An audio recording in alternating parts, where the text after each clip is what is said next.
Kamusta? Ako nga pala si Bricks at samahan niyo ako sa aking karanasan.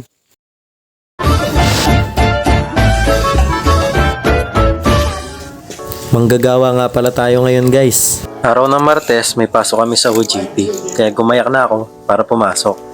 Siyempre, di natin kakalimutan yung helmet para safe tayo sa daan. Katapos kong gumayak ay agad na rin akong umalis kasi maliliit na rin ako.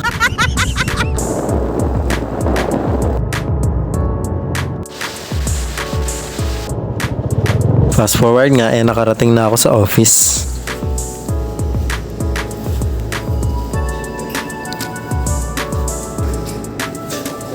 Pasok na tayo ng office guys. Waiting time.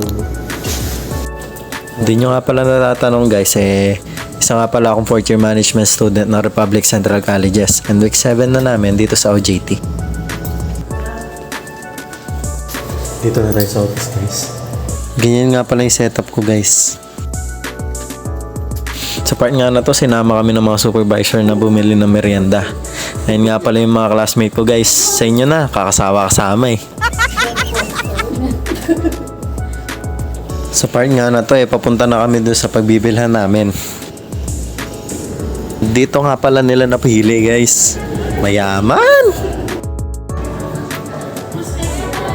Bilib din ako sa mga barista na to oh. Kadami ng order, talagang iniisa-isa nila gawin.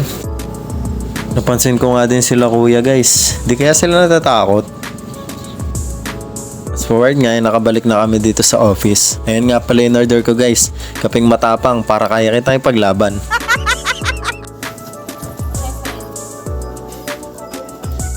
Fast forward nga lunch break na namin.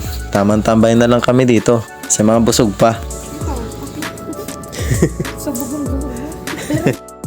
Sa part nga na to, alas 5 na ng hapon, out na namin. Nagpaalam na nga din ako sa kanila. Bye-bye. Bye-bye sa inyo.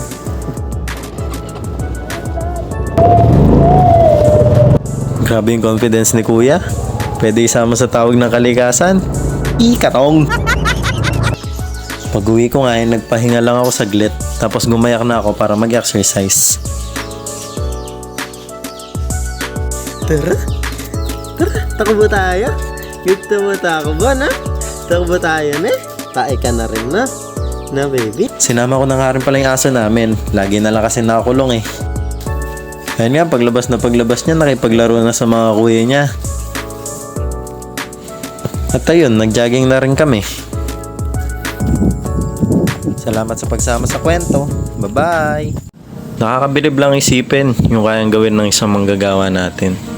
Kasi madalas nilang binabaliwala yung sarili nilang nararamdaman para lang itaguyod yung pamilya nila. Iba-iba man sila ng profesyon, nakapagtapos man o hindi, naniniwala ako na walang maitatayo yung struktura at walang matatapos na gawain kundi dahil sa kanila. Kaya nagpapasalamat ako sa mga manggagawa natin. Kasi kayo yung dahilan kung ba't umuusad at umuulad ang ating bansa. And here's a gentle reminder, keep going because you deserve to see what happens when all your hard work pays off. Thank you!